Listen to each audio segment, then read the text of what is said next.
Hello, hello. Thanks everybody for attending. I hope you can hear me just fine and you're ready to learn about some agent design for mission success with NVIDIA and AWS. It's a strong partnership. Yay, it's the correct slide deck. All right, and that we've been working on for a long time and it keeps increasing. So if you think about NVIDIA and AWS, we go hand in hand. Today, specifically, we're talking about generative AI, agentic design. It's very important, and it seems like it's been a very long time, but as we see, the dates are started 2023, really the adoption started January 2023 of generative AI. People became comfortable with LLMs, comfortable with using human language to interact with very highly intelligent scientific models. As we go forward, then scientists and human users started interacting with RAG and being able to increase the effectiveness of these general purpose models. Very important. You want to create something that is for your mission success. So that's where RAG came in, parameter efficient fine tuning came in. Next came agents. It's just kind of the natural progression of what we're doing. Agents are really important because it's putting together many hyper-focused, intelligent designed subsets of models to be orchestrated by another model. So as you go forward, it's very important to think about agents as a huge ecosystem rather than just one single monolithic being.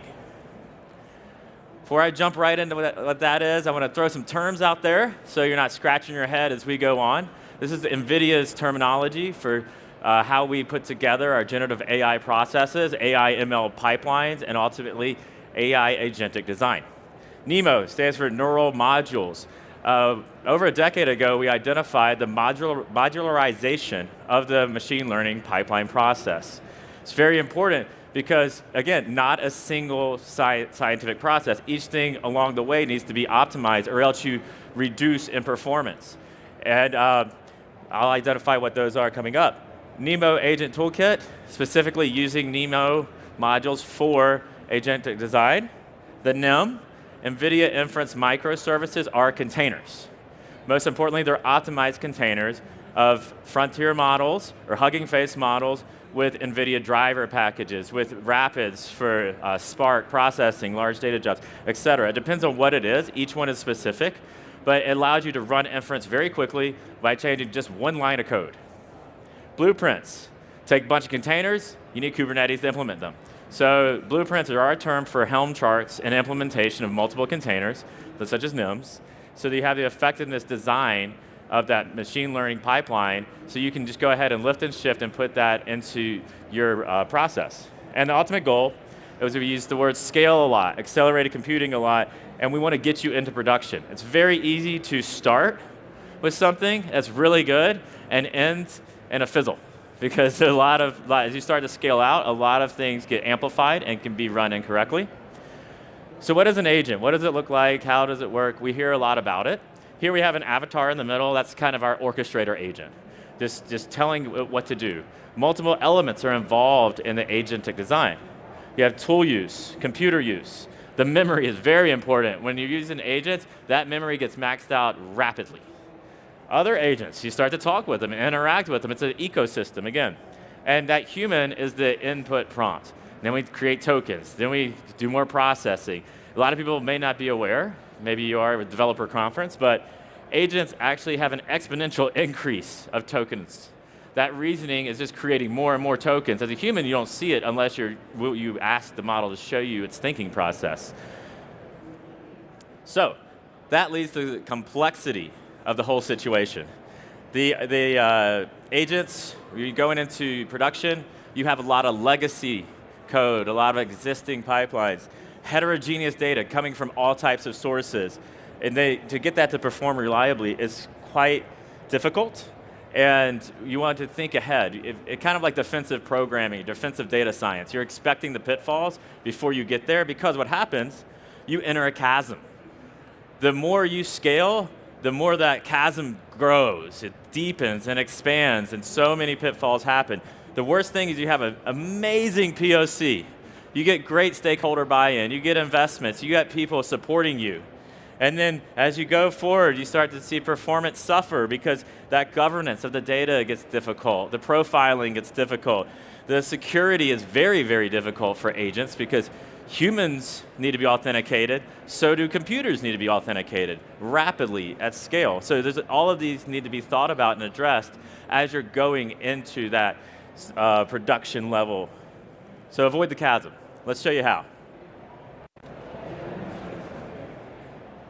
Okay, this is a simplified chatbot. And it's a lot of arrows, takes quite a bit of learning to get to this process.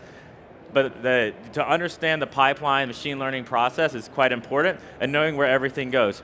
So if you want to scale this out from your POC, every little white box is probably 10 more things added to it, and more and more and more processes. So you start to hit a lot of issues with that, because you're multiplying it by 10. All your problems are amplified, and everybody can see them. Because the last thing you want is users to use your product, and it immediately fail. We want a best developer experience. NVIDIA creates things for people who code, for companies who code. We want to get our services in the hands, or software frameworks and SDKs into the hands of those developers, so that you can implement it into your production pipelines. The best thing about Nemo, blueprints, things like this, is it's mostly free. You can go on GitHub and use this. You can go with a developer license, which is just a login to our NGC container registry, and you can pull any of these, and you can use them. So in the white, we have the Nemo. This is each different process. We'll talk about that in a minute. But coming from the bottom up, people start with GPUs, accelerated computing. It's very important. But in order to get the best performance out of what you just purchased or what you're using on AWS, how about you use some accelerated libraries for that?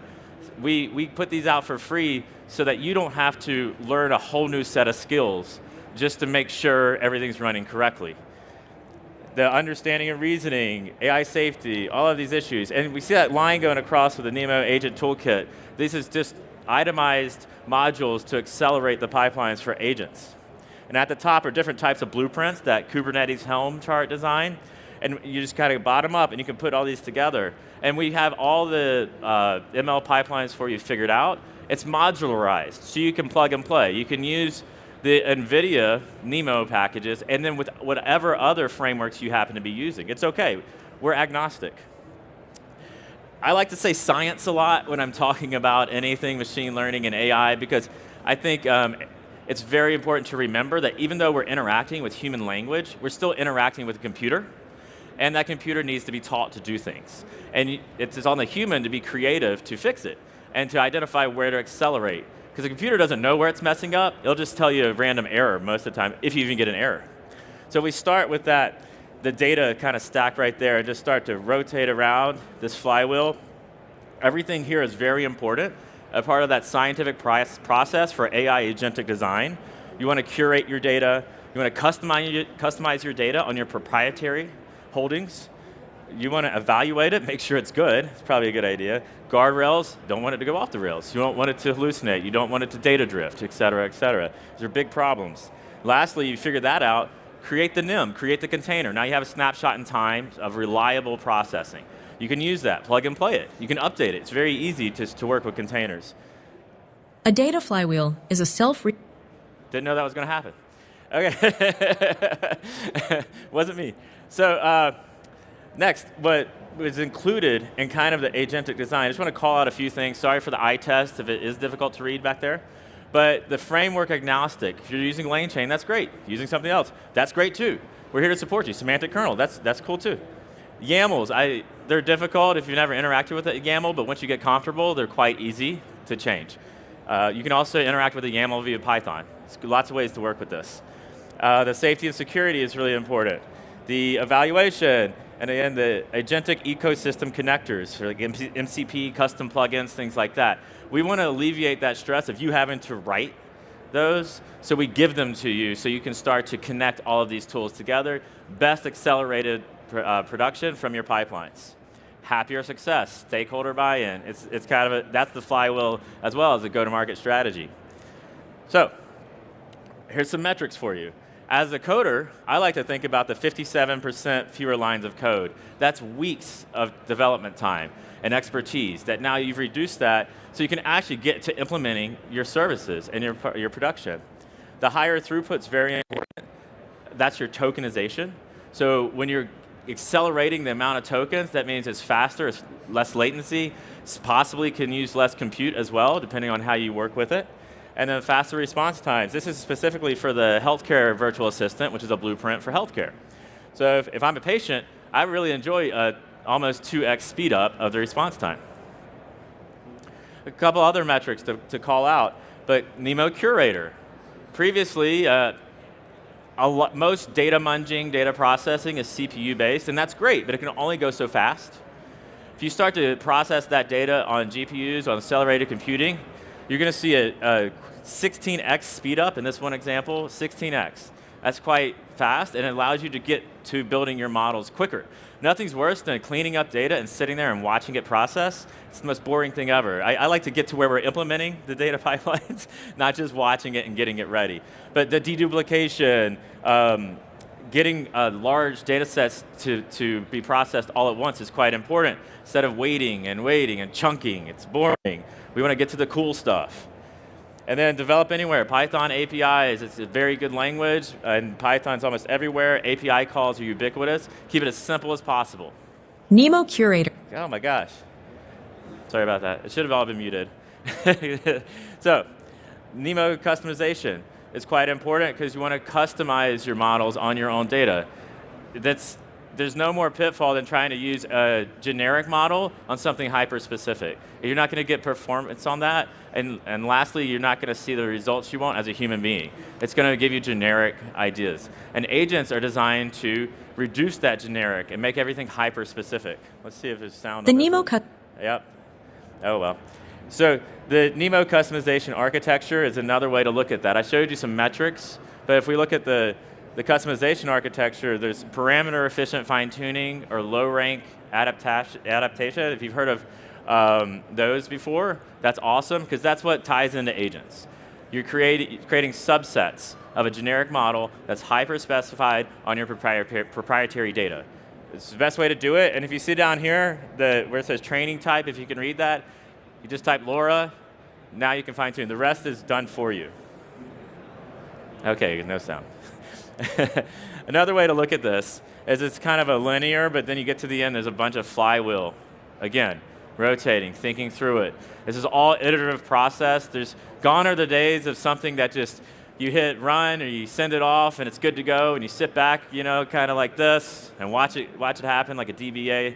But now even DBAs have to be interactive with everything. It's keeping us on our toes, but it's really fun because the amount of really awesome software and products being produced is astounding. It's very, very useful. Just look around the expo, and you can just find a lot of this implementation. But with Nemo, it's pretty interesting. People may not know, but NVIDIA software, such as frameworks and SDKs, already exist in a lot of services you use, such as much of the AWS stack. If you OpenSearch, for instance, we just got implemented with that. So the list goes on of what you can use us for. And a flywheel, just keep that in mind. So ultimately, we've worked through the Nemo processing to create optimized agents with the agent toolkit. So now everything's involved in this agent toolkit. So it's modularized, you can use it off the shelf, it's ready to go, and you won't have to worry about where do I go to fix this problem, how do I write this new process? Well, it's done for you, just to implement the process. That's way more fun. Creating a good developer experience is key to creating good AI agents. So where can we find all this and how can we use it? Any framework you want to work with, I just have many listed here. If you work with any of these frameworks, that's great. If there's some you don't, reach out to us. One thing about NVIDIA, we want to find out your hardest problems. Whatever you're struggling with, if you can find an NVIDIAN, we always answer the phone. We'll work with you to fix that problem. Where can you deploy a lot of what we've talked about? Well, pretty much everywhere in the AWS compute stack. I recommend EKS, especially as you go to scale. EKS really does, it's the easy button for deploying, such as your blueprint design, and agents really are blueprints. Kubernetes, it's a lot working behind the scenes to implement an agent. You want to get the best performance out of that. You also want to get telemetry. You want to see how things are running and the profiling. Well, AWS makes that easy for you, and our partnership with AWS helps alleviate a lot of the issues. I just want to also call out SageMaker. It's a great place to develop and design what you're working on. You probably already know these things. And also, we are on the marketplace. I heard earlier the people talking, we're talking about top secret, and we actually are implemented in ICMP. We have an offering there in marketplace, as well as commercial. So you can find us wherever you may be via a private offer, or if you just want to use the services, you can do that and use runtime. Do want to say that we have a big booth over there. If you haven't seen it, it's 1022, and we've run through quite some of the topics I just went over. But really, I think the reconstruct large-scale environments is something really cool. I think the best way to interact with the generative AI and other models such as that is to see it.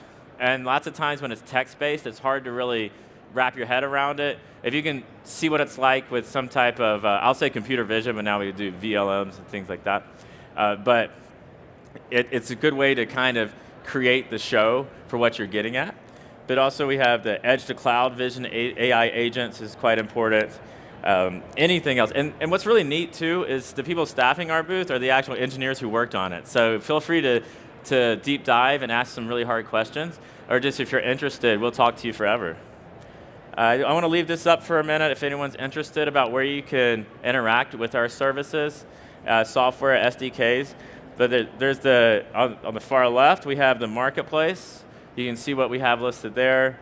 The AWS NVIDIA, it's just a lot of tech blogs we've written of how to implement NeMo fine-tuning, for instance, on SageMaker.